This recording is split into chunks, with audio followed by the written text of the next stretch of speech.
Nagsimula sa simple na pasulyap-sulyap, nagpapapansin sa'yo.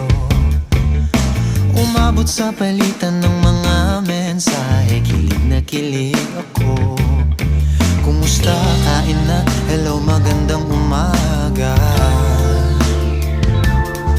Ingat ka, pahinga, huwag kang masyadong magpupuyat pa. Naramdaman ng puso na dahan-dahan akong nahuhulog sa'yo. Sa kada araw natin na pag-uusap, meron ng